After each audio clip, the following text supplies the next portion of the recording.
So, we are here to talk about the intersection between visitor engagement and employee experience and how that builds trust. So, I'm going to go ahead and we're going to introduce ourselves and then we're going to go ahead and get started. So, my name is Christy Dentry. I handle our guest services, our employee training. I supervise our part time on the floor staff. And I work at the Utility Exploration Center.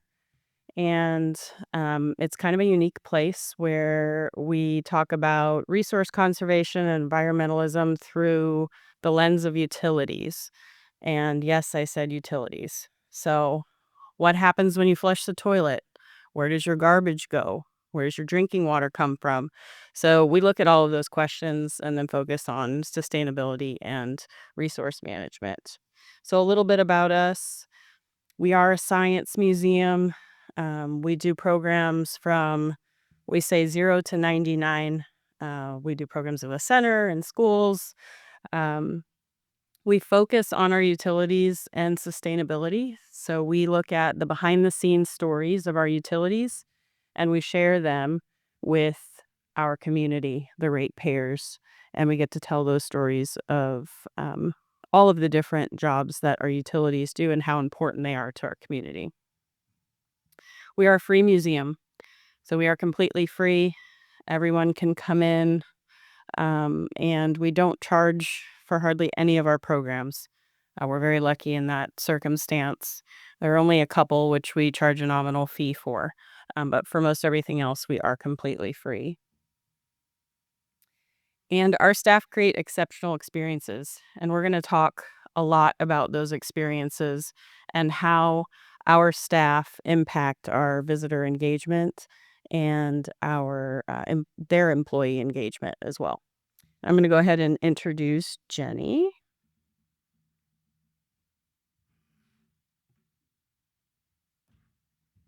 Hi, everyone. I'm Jenny Rydeen, head of visitor experience at the Minneapolis Institute of Art. And have any of you ever been able to visit MIA? I know a couple. Yes, yay, so exciting. Well, I hope you get to come there. A little bit about us. We are an art museum, as you maybe have figured out from the name. But our collection is global. We have over 100,000 objects. It's comprehensive. And similar to Christie, our museum is free, which we absolutely love in the visitor experience team being able to share free admission. Our vision is to inspire wonder through the power of art. So we really think about that as our work, inspiring wonder. And we firmly believe that the way to create outstanding visitor experiences is by designing really exceptional employee experiences. And that's what we'll talk about more today. So you had some practice with Slido in the pizza toppings question, and would love for you to respond. How do you define trust in a museum setting? So, since we're here to talk a little bit about trust and how it is impacted by our visitor engagement and employee engagement and experience, how would you define trust as a museum? Consistency, transparency, a lot about communication and safety, authentic,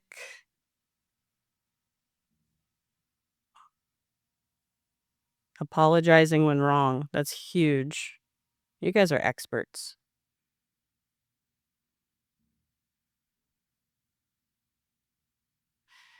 Yeah, so a lot of these are focusing around open communication and being transparent and being consistent with, your the experience, right? The experience for both your visitor and for your employee. Inclusive, I love that. Authenticity, respect. We'll let these couple more finish.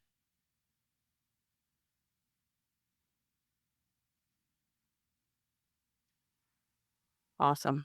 Yeah, so transparency is huge, and we're going to talk a little bit about that today. So I'm glad you brought that up. So, how we define trust in terms of this exercise and what we're going to present today.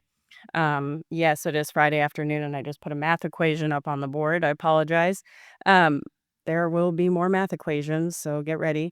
Luckily, they're history math equations, so you guys will be fine. But We define trust as visitor and staff experiences over time. Because if any of you have had a bad customer service experience or a bad, experience at a museum or anywhere really, one may not be a trust breaker, right? But if you have multiple over time, that starts to erode the trust that your customer has in you.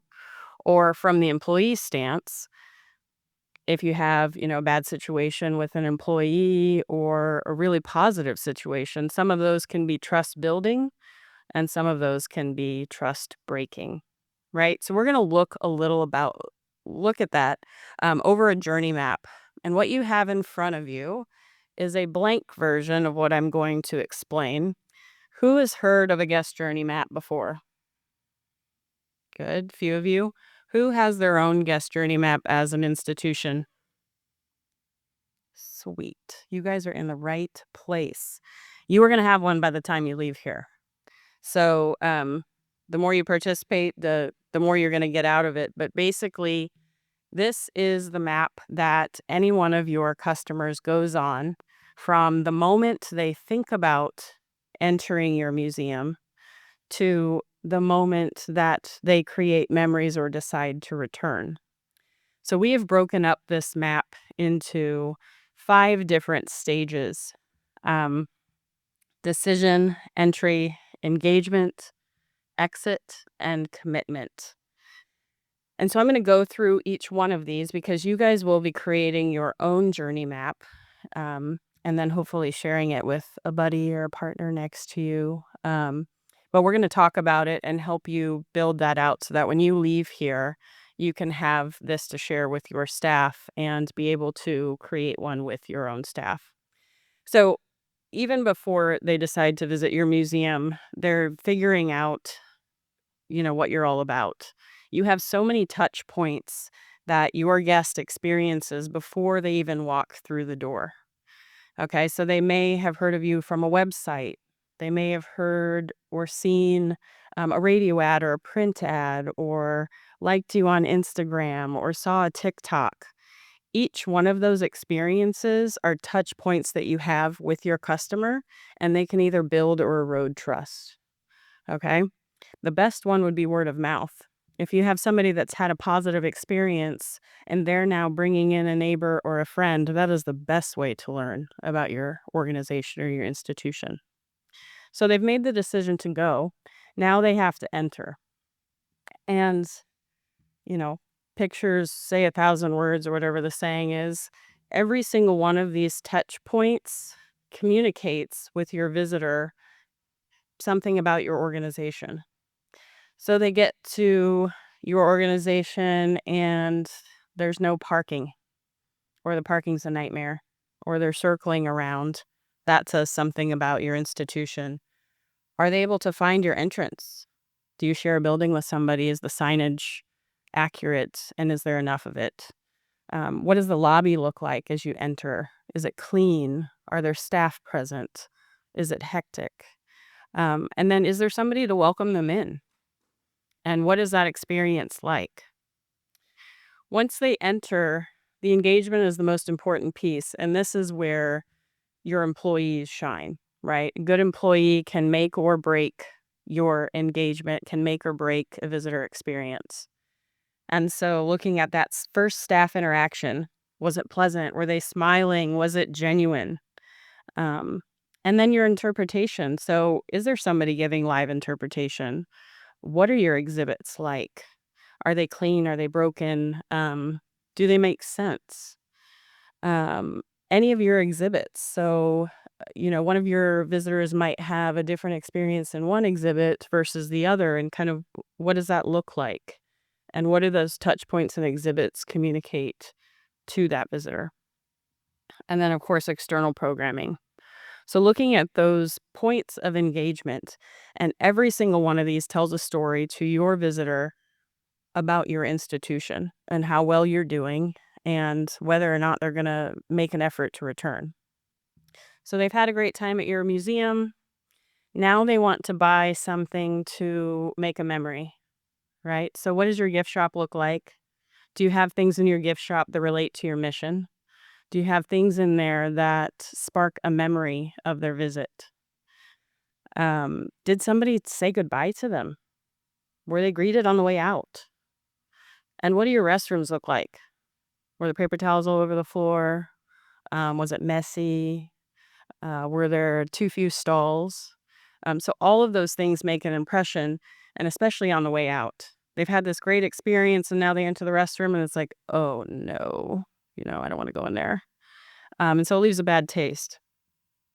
The most important piece is the commitment aspect. So from your exhibits, are they going to take action? Is there going to be something that they learned and are going to change their behavior based on what they learned? Um, did they create memories? And will they return? Okay. So this is a very basic guest journey map. Um, a lot of journey maps have many more points. This breaks it up into 5 really easy steps, and it is a great start. The best thing about this is that you can do this for your entire organization. So you can do this for your entire museum. You can break it down by exhibit. So you can create a guest journey map by exhibit, by program, um, by, pretty much anything. And the best part about it is you can even break it down by demographics. So you can make a guest journey map based on a very specific demographic and their experience, because each demographic has a very different experience in your museum depending on, what they're bringing in. So, any questions based on this before we get into the activity? So, what I would like you to do, I'm going to give you an example of this, and I'm going to fly through this pretty quickly because I'm tired of talking at you. I want you guys to actually do some activity. Um, so, I'm going to go through an example of one of the demographics that my staff and I did. We use this in our training. This is in our customer service training, and this is a real live sample of really what they came up with. This was for a Storytime STEM mom. So that is our demographic. That's a program that we offer on any given Wednesday where we will have anywhere from 250 to 368. And I say 368 because after 250, each number after that feels like 10 little bodies, right? So 368 little ones. They engage in STEM activities in our center and do a story time at the library. So I created this guest journey map with the help of our staff as a Storytime STEM mom. So the decision, they heard about it from a neighbor. It's great. Word of mouth, right? They looked at our website. They were able to find our hours and our location. They liked our Facebook page. They set a date with their neighbor to attend, right? So all of these check the boxes for them. They were able to find the information. Whatever we showcased on these different avenues helped them to make the decision to get there, right? But they got there and the parking lot was packed.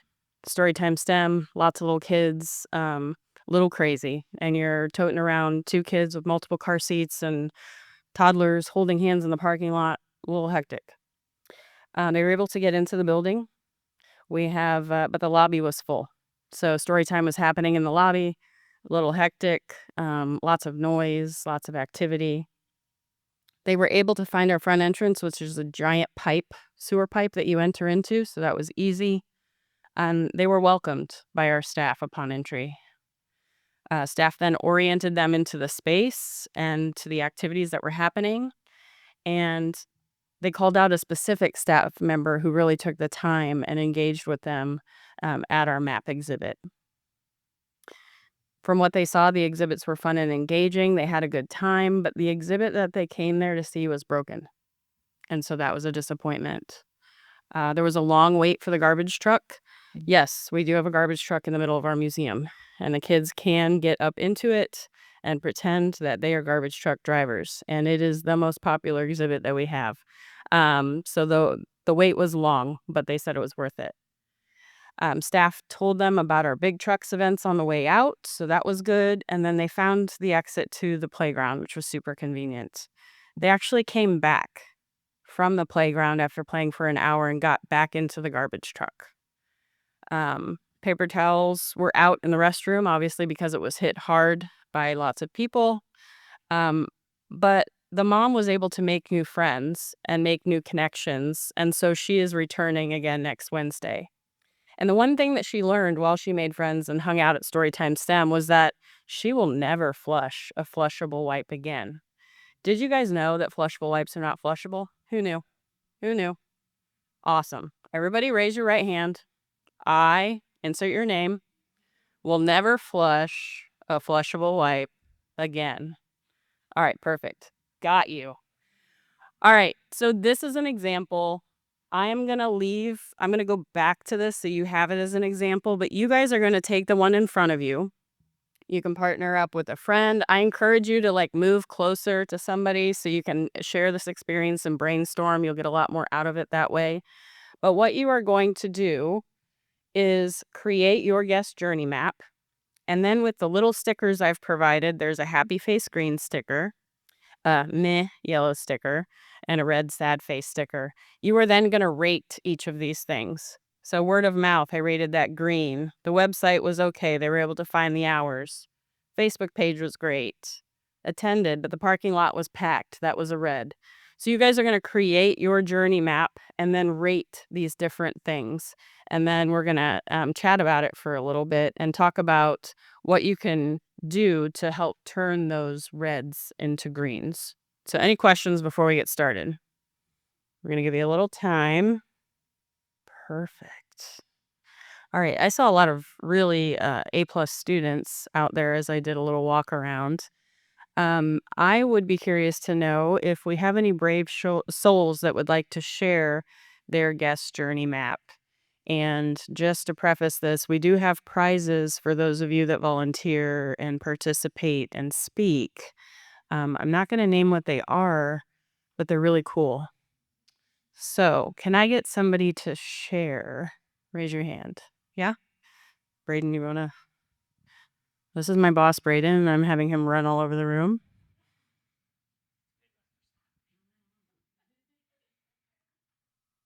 Hello. Oh, this one.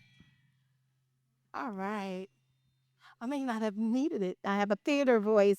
My name is Cicely Martin. I'm from King University in New Jersey, and where we have a plethora of galleries on campus. So we have 7 galleries on campus, and this is Joy. Joy explained. I came a little late, but Joy explained the focus of this project, and I kind of sort of did what I my due diligence on being a patron coming to our galleries. And because we have 7 galleries on campus, we do admonish all visitors to go to all of the galleries, to tell the story of art.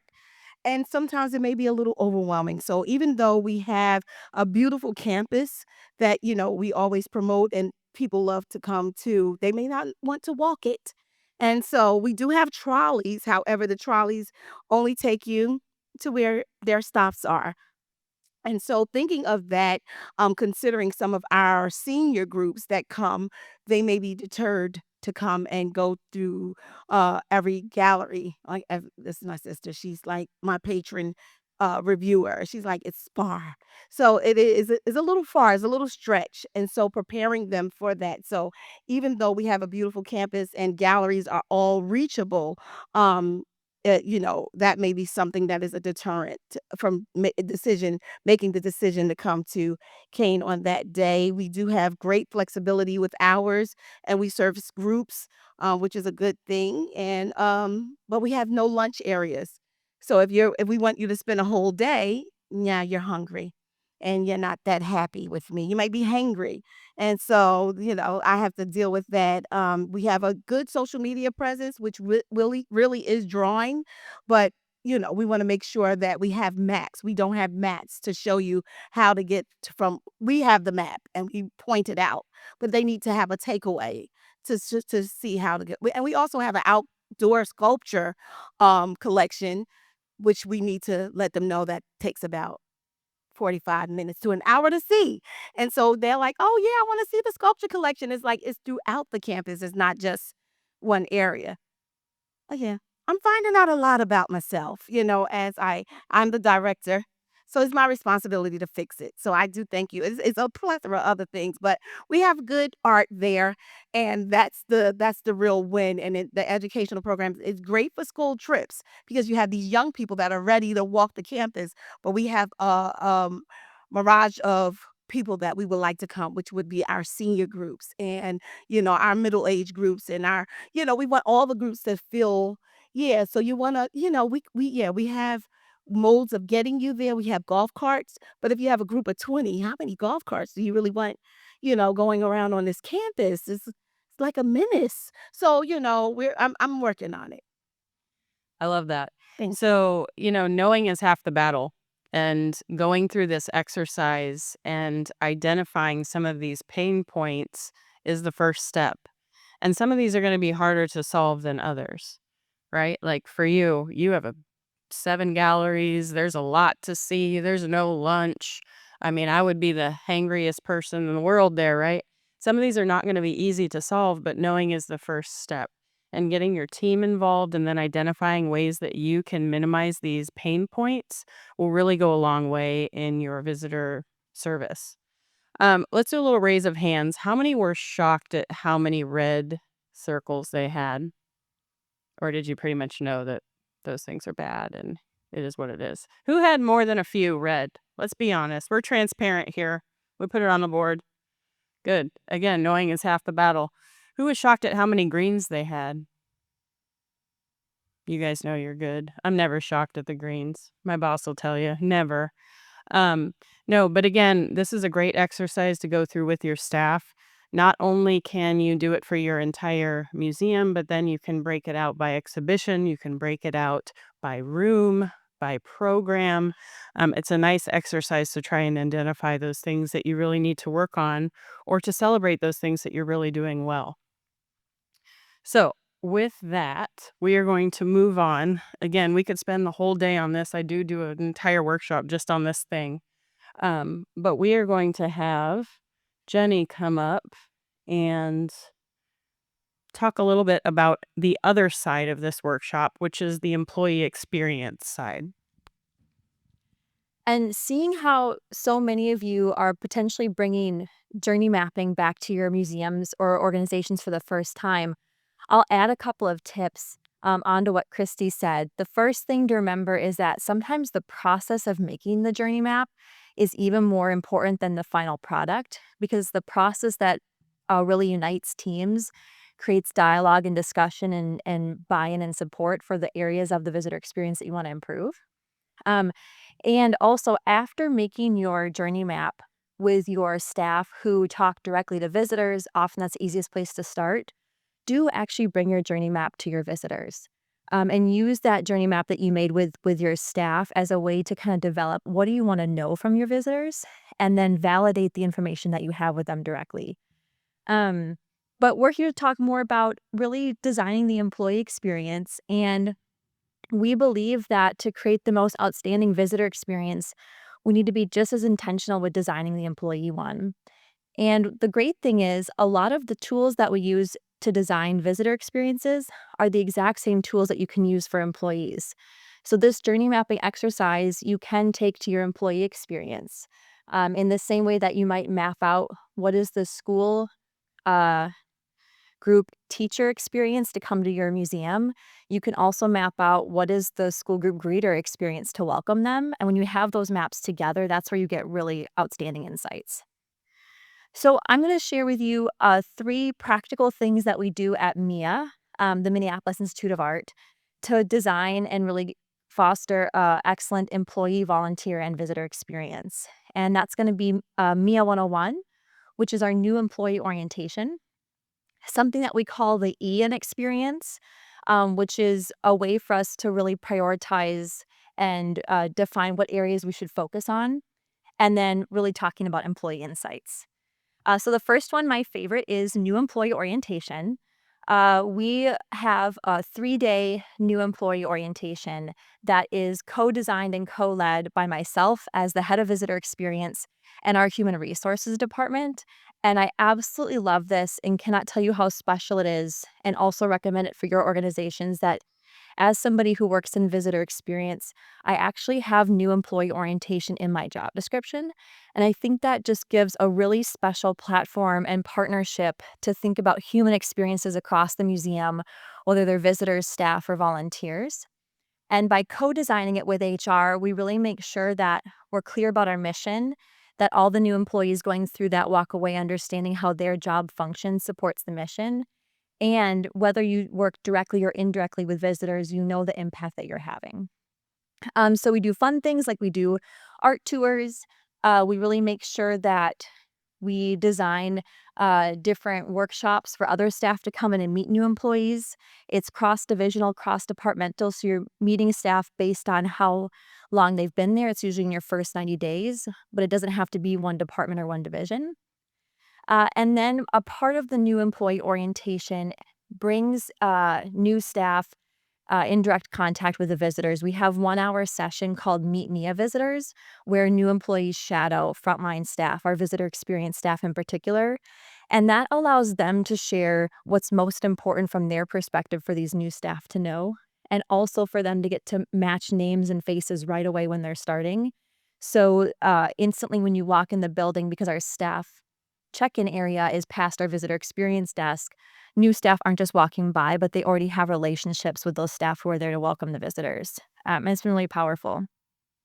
Since this new employee orientation, the shadowing component has gone so well, we've expanded it to have a visitor experience job shadow program, which you can apply for as a department in the museum.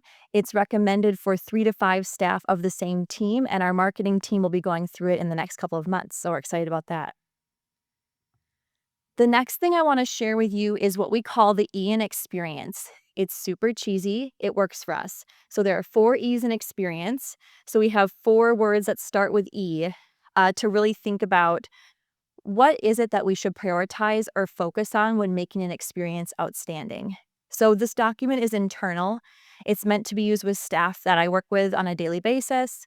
And it really helps us say, do we all agree on what makes a high quality experience? We might all have the same intention to design something really, really beautiful, but do we have the same understanding of what those uh, qualities are that we need to think about?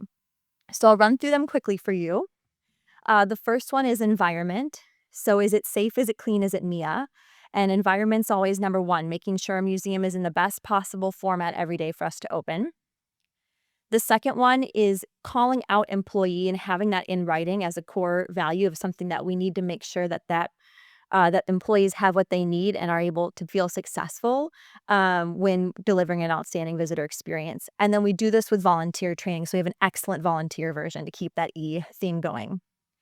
Ease and efficiency. I don't know where this quote comes from, but I say it all the time. It's easy to make things hard. It's hard to make things easy. Sometimes the processes that we set up are really not making things simpler for our visitors. And so it's just getting back to how complicated is this for the visitor to go through, especially with one of our goals. I'm sure it's your goal as well, is to just continue to increase attendance. And so focusing on making it easy and then getting repeat visitation through that ease and experience is a top priority. And then emotion. We know that visitors remember the most emotional part of their journey, whether it's the most positive thing that happened to them or the most negative thing. And so keeping that top of mind when we're talking about visitor feedback, ways we can improve and learn and grow. The third thing I want to highlight is just how important and how smart, and you all know this being visitor experience people, your teams are that work directly with the visitor.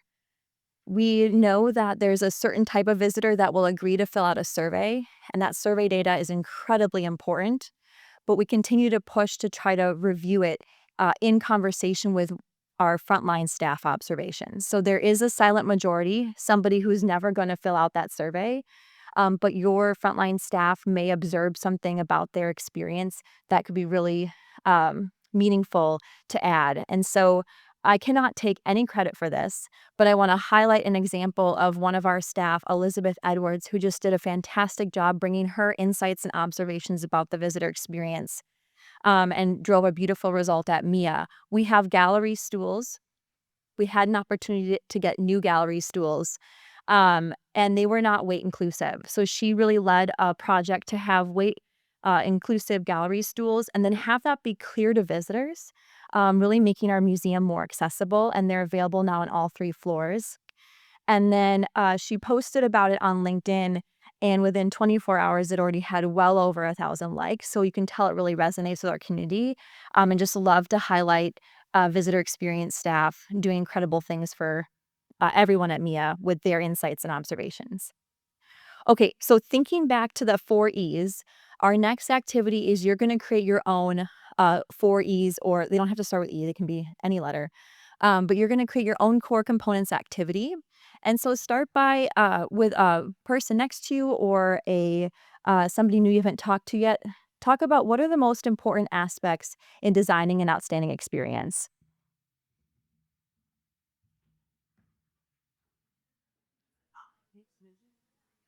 All right, we're gonna have a couple volunteers share out their favorite aspects of designing an outstanding experience from their list, and Susanna's gonna start. Also from Mia. So, I want to start by saying when we were trying to brainstorm together, it took a minute because it's often harder to think of that time that was for you. It's very easy to think of that time that was negative. And what really came to was, um, i- in addition to having an articulated experience that you understand that's clear, um, and a team that knows what their strengths are and that's interacting with you, the thing that really puts it over the top is surprising and delighting and going above and beyond. So the thing for me in an experience I had, in a well, where I was a visitor, it was the extra thing they went out of the way to do, to help me. I got lost and got picked up in a little cart and driven to where I needed to go, or someone coming in to check in on me, or getting upgraded to something I didn't plan on. And now I'm like, oh, I'm going back there for sure. That's what sticks in my mind. Not that, oh, it was fairly easy to navigate, da da da da da, whatever. Um, but that extra little thing that surprised and delighted me that helps me wanna go back.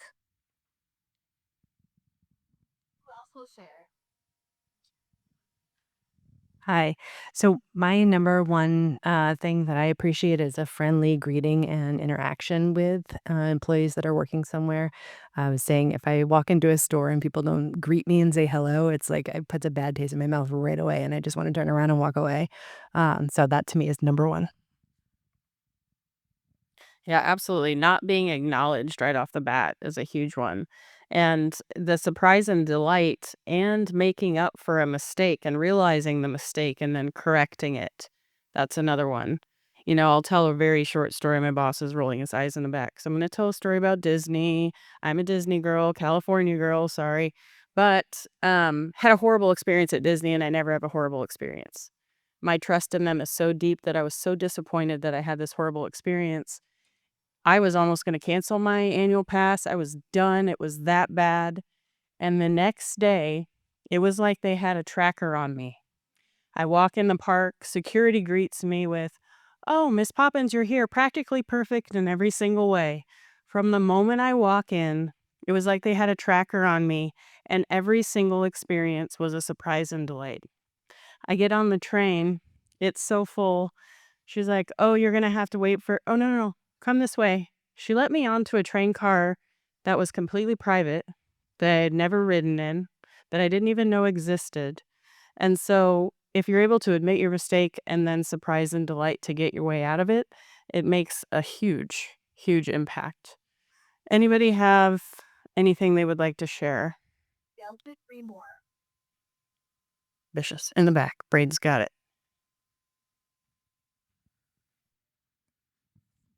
Hi everyone, I'm Estrella. Definitely hear what other folks are saying about. We also talked about making sure that you have a friendly smile and a greeting, but also making sure that I don't have to talk to someone if there's a long line or if there's a lot of people. I want to be able to figure out where the bathroom is myself and where the brochures are, and so having a lot of clarity and wayfinding is huge. I love to think about like UX and like Nielsen's heuristics and applying that to a physical space. Yeah, that is a great point. I myself am one that do not want to talk to anybody in a museum ever. And I am a museum professional and I love museums. I want to walk in, not say hi to a single person, go do my own thing. And so being able to customize that experience to each individual. And so that is a really great point. We're going to get into that a little bit later. I get another sharer.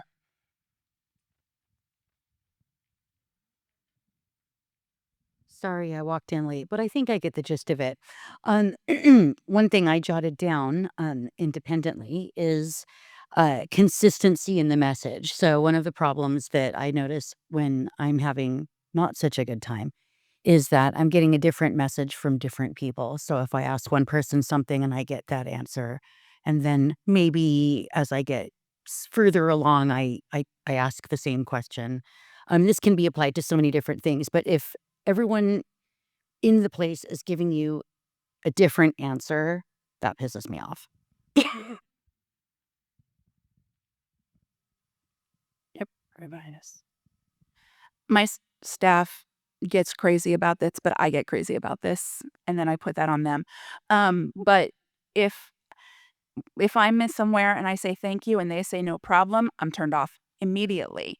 I Yes, it's no problem because it's your job, but also as kids, we're taught to when somebody says thank you, you say you're welcome. It is it's 2 words, just like no problem, and if you say no problem, then you're just discounting the fact that I thanked you for anything. So, don't say no problem, say you're welcome, that's all I need. Awesome. Thank you for that. See what I'm gonna hold the both.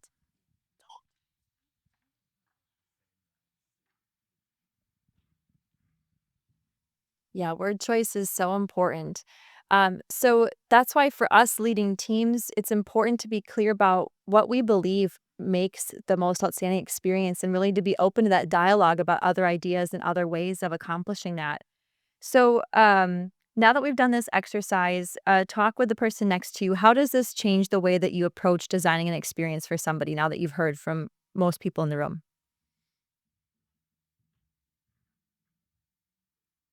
All right. Who would like to share what they discussed? Let's have two groups. Sharing is caring. And I have stickers.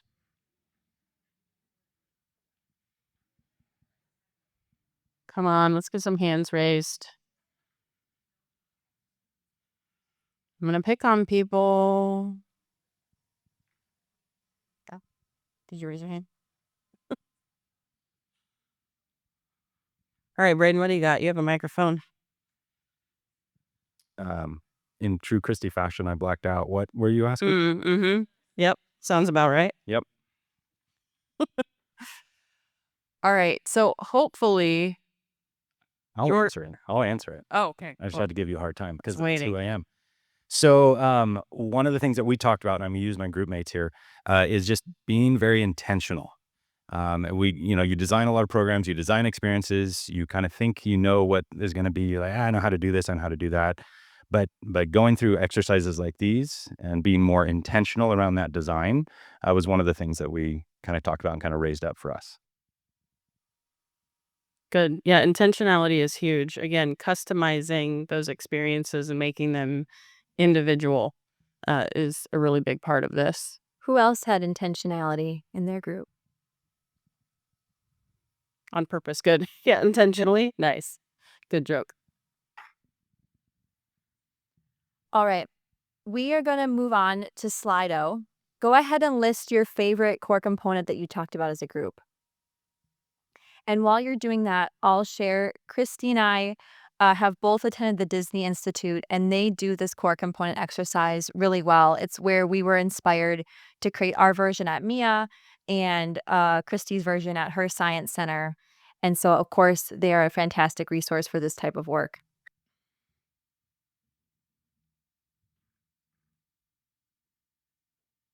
I love that.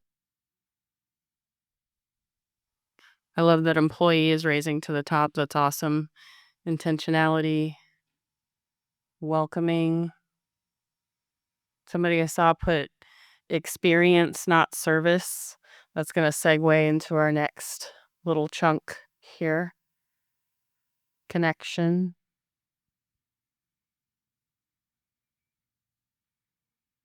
Awesome.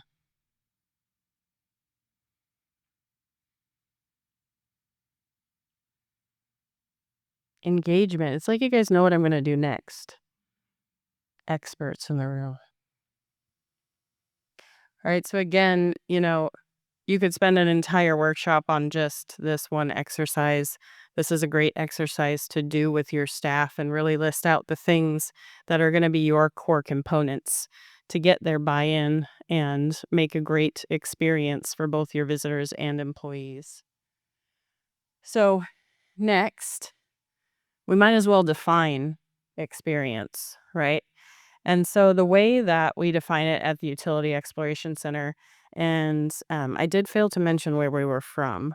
We are in the city of Roseville, so Northern California, just out of Sacramento. This is the way that we define experience. And it is another math equation, but it is service plus engagement.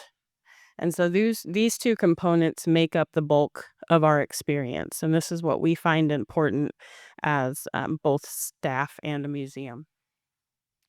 So what I'm going to show you are the elements of experience that we have created.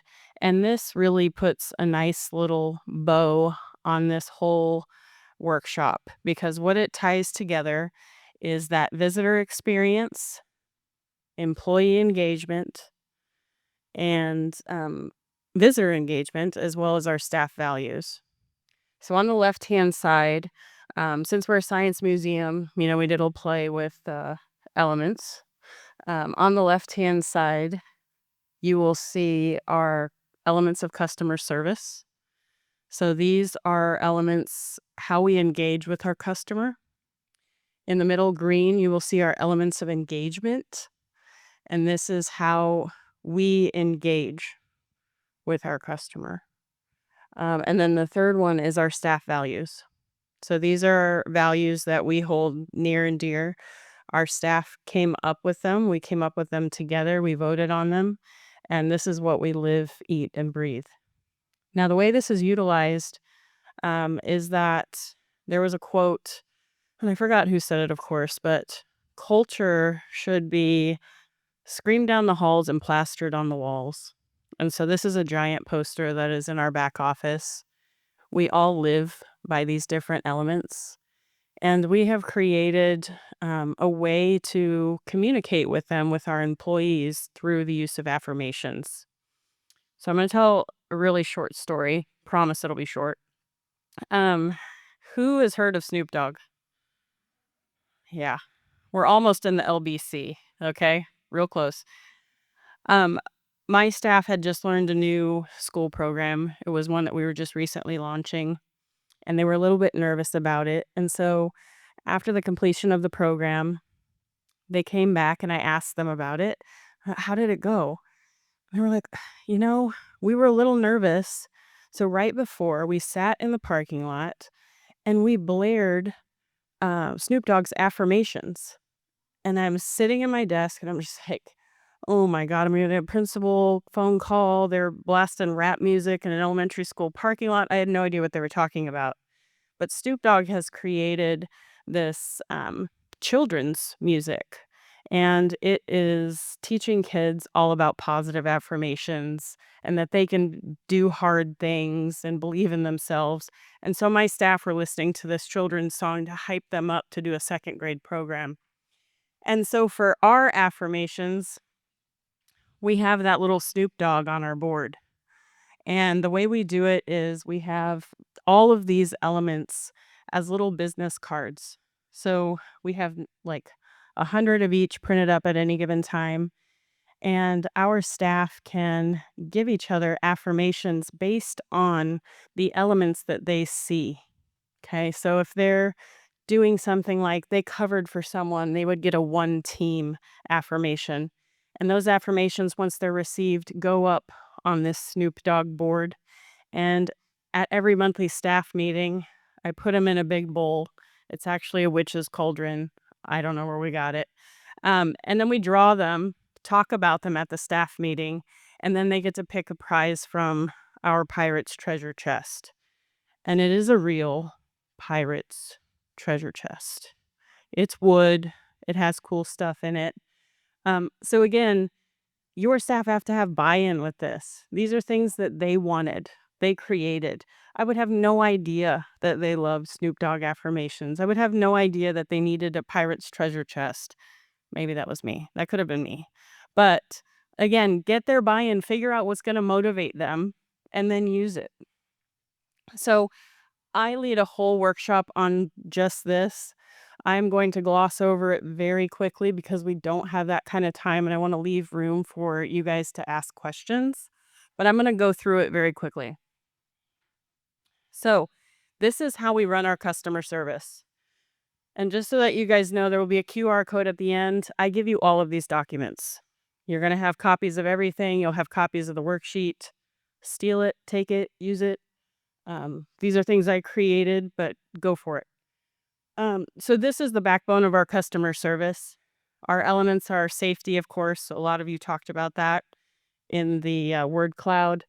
Courtesy, that's a given. I'm not going to read these things, but the way that you read these tables is this is what it feels like on the top, and this is what it looks like. And so this is how we train our staff. This is what it feels like. This is what it looks like, so that it's perfectly clear to them. This is what it means. This is how I demonstrate it. This is what it looks like to a visitor. Optics. I'm the optics queen. My staff call me the optics queen. That was not self-appointed. It is to the point where our staff will see something wrong on the floor. They say one word to each other. It's optics, and automatically it gets cleaned up. Everybody understands what it means, and it gets taken care of right away. The other thing that I really harp on here is opting into interaction. A lot of times on the floor with interpretation, you will see it's really easy to sit there and observe, right? And it's a little harder, especially with these younger staff who went through COVID and don't have some of the social experiences that their older counterparts might have, to opt in. And so I constantly tell them, opt into interaction. It's super, super important. Opt into the activity. Inclusion is big with us. Not only do we want to be a welcoming museum and a welcoming environment where everybody is safe, but we also want to acknowledge everybody's perspectives in our work. And so this doubles with our employees and our visitors. We want to make sure that everybody's perspective is heard and respected. And then efficiency, right? This is the job part. We got to do our job. We got to do it well. We got to do it fast, but accurate. Okay. So this is the backbone of our customer service. Again, flying through this, but if you have any questions, my contact will be up at the end. This is how we engage with our visitors. So it seems that 5 is a theme, and it's funny because I didn't realize that until I put this together. All of our elements are 5. All of our steps are 5. But this is how we engage with our visitors. So a welcome, again, what it feels like, what it looks like. This is super important when training frontline staff. It makes it idiot proof, right? This is what it is. This is what it feels like. This is what it looks like. And at the bottom, it's an example of it, right? Once they're welcomed in, it's the tune in. So, right, we talked about intentionality. We talked about individualization. So figuring out what that specific customer needs and finding a solution or an option that is customized to them. Interact. Again, this is where you make or break your experience. So opting in to those interactions, asking questions, building relationships so you get repeat visitation, making it memorable. Interpret, this is part of the job. We're connecting content to people, right? That's why we exist. We're connecting our message and our story and our content to people. This is what it feels like. This is what it looks like. And then, wow, just like I gave out stickers and we talked about the surprise and delight, we have a wow drawer. Now, we don't get many crying kids unless they're asked by their parents to leave, right? So little Kyle, didn't get to go in the garbage truck for the 51st time that morning. And so he's bawling his eyes out. And there's not a lot we can do, right? They have to go home. They have to have snack. They have to have a nap. But we can turn those tears into a positive experience by handing them a sticker. It instantly changes the negative to a positive right as they're exiting. And the parents love it. And it's simple. It's cheap. I bought you guys with stickers. I got you to participate with stickers, right? It's simple. So this is how we engage with our guests. Last but not least, when we're talking about employee engagement, this is the most important. This is where we get the buy-in, and it's through our staff values. As a full-time team, we made a draft of staff values. We talked about it as a group. We kind of whittled down, okay, what are some options? It was a much larger list than this. And then we brought it to the full team and started talking about it and editing and whittling down and picking the right verbiage. They all have buy-in with every single one of these. These are separate elements on our wall, and they're in the kitchen. It's because everybody's always in the kitchen. And so they can see them, they live by them, and all of these are super important to us. All of the time, we'll be joking around and we'll say something like one team or own it, you know. Somebody's kind of goofing off and, we'll say own it and they immediately, snap right back in. So these are ones we use all the time and they're super, super important to us. I encourage you, if you do not have staff values, to create your own. It will immediately get you that buy-in and help to act as a full group. Who has staff values? Show of hands. A few of you. Who has anything like engagement elements or different components that they engage with their good? How about customer service, tenants, or elements, something like that? Okay, good. So a lot of you have a lot to work to do, and the first step is just starting. I've given you the tools. You have the map. You have the things. You have the elements. Create your own. And this is a nice little package, right? If you sit with your staff and do this, all of a sudden you have buy-in from all of your staff and you have a document that then you can take to upper management and say, hey, this is important. This is what all of our staff are saying. And then you can get the support, hopefully, from upper management to do more. So any questions about these things? I did breeze through it very quickly. Again, I lead an entire workshop just on these 3 things. I will be presenting at Aztec on those 3 things if you guys are going to go to Aztec. But with that QR code, it takes you to Google Doc. It has all of Jenny's documents as well as all of mine, blanks of the worksheet, and anything you might need to get started. So with that, does anybody have any questions about anything that we've done today? You'll still get a sticker if you ask a question.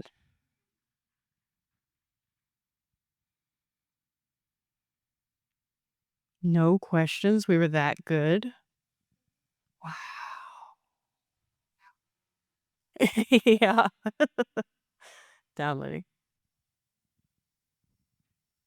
Hello. Well, first of all, thank you very much for sharing your experience with us. I'm curious a little bit more about the part you just presented about the staff values. If you could just talk a little bit more about the process of like how you decided, okay, this is something that's going to benefit us, and we're going to approach it. We're going to approach it by coming up with a list of values and then taking it to the team. How did that thought process work? So we had this great opportunity where all of a sudden we didn't have any staff. And then we had to hire a bunch of new staff.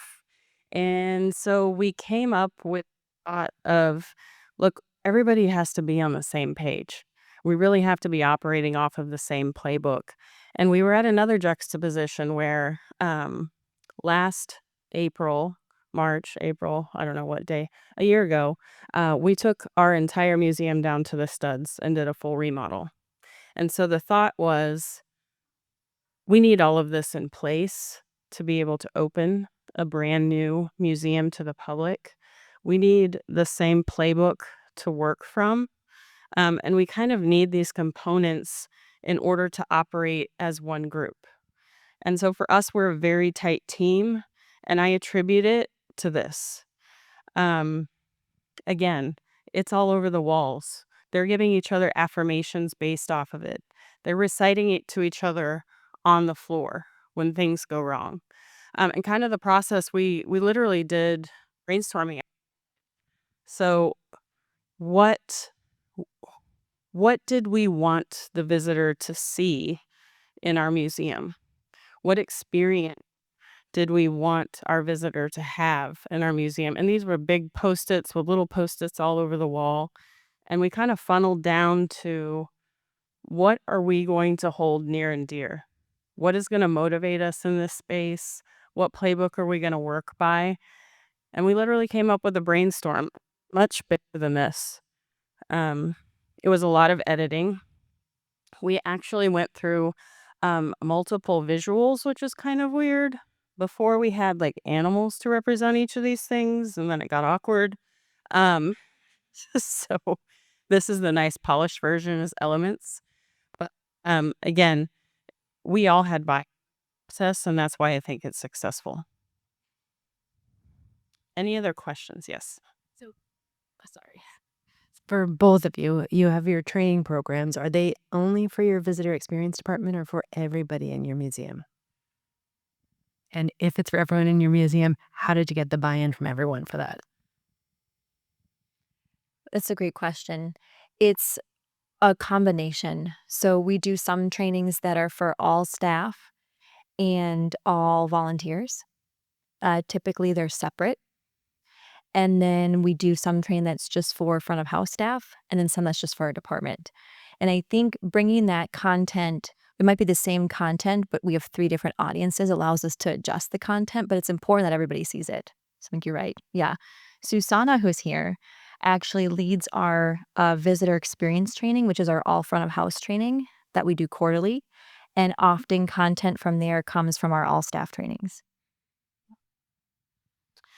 For us, we have a very I don't know where I should stand.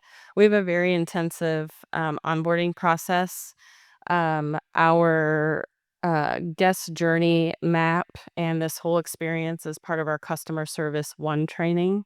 For customer service 2, I have a different version of this, which is like an auditing tool that then I take all of our staff to a museum and we audit the museum based on these criteria. So if you're in the LA area, watch out because I'm coming. No. Um so but it's a nice way to put it into practice. Right. So we've done this now twice with our full team. We did an excursion to San Francisco, which is relatively close. We've hit up the Sacramento area museums as well.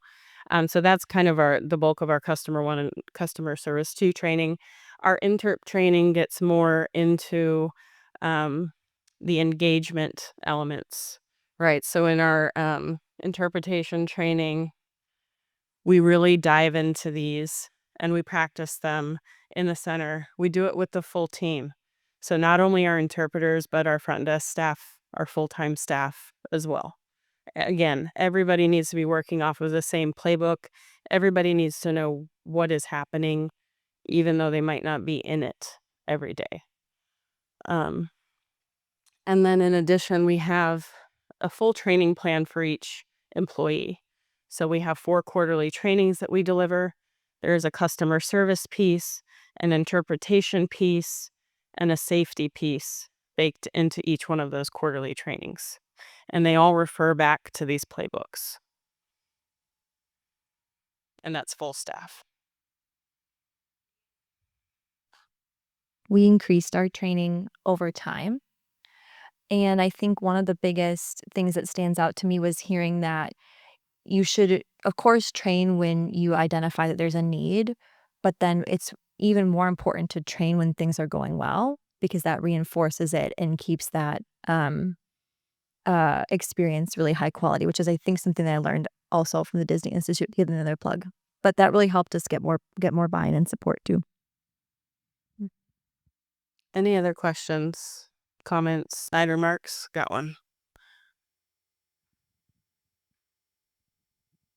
Jenny, can you share what the shadowing process is like? I know you mentioned your marketing team is doing it soon, just like what that looks like. Yeah. So we asked staff to commit to 6 hours. 3 of those hours are shadowing. They're 1 hour each, 3 different days. And then the other 3 hours are a session to prep for the shadowing. So me giving them some fundamentals about what they can expect from our visitor experience team. And then 2 hours where they're meeting with the team, actually sharing their expertise. So it's really a give and take back and forth. And we piloted it last year with 5 different staff. And the feedback from them was, gosh, it would have actually been really nice to go and talk about this with my team. But because we piloted it with one person from each different department, they weren't able to go back and apply it. And so that's where now, when we're launching it this year, it will be 5 staff, all from marketing. For us, it's not evergreen. We want the shifts to really be what that staff member needs to know. And so we're super careful about who we're going to partner our email manager and communications manager with, who we're going to partner our PR manager with, who the head of marketing is actually going to sit with. So it really will provide them with the best insights for their role. Any other questions? Again, that QR code will take you to a Google document that has all of the things. If you have any questions whatsoever after you leave this room, we are now your friends. Best friends. Okay? So feel free to hit me up. If you want to walk through how to do a guest journey map, I will help you. If you're creating your customer service tenants or your engagement elements, contact me. Okay? Same with employee experience with Jenny. Contact us. We'll be glad to walk you through it and be glad to answer any questions that you have as you take this back with your staff. Before you escape this room, if you are interested, take the copies, take the stickers, take them back to your staff. There is a big stack on that back chair as well. I want them gone. I have to get on an airplane. I do not want to carry any of this stuff back with me. And we have some stickers up here. If you did not get a sticker, I will happily give you one. But we thank you so much for being here on the last day of conference for a 2-hour workshop. You guys were engaging and wonderful. So give yourselves a big round of applause. Thank you. Everybody.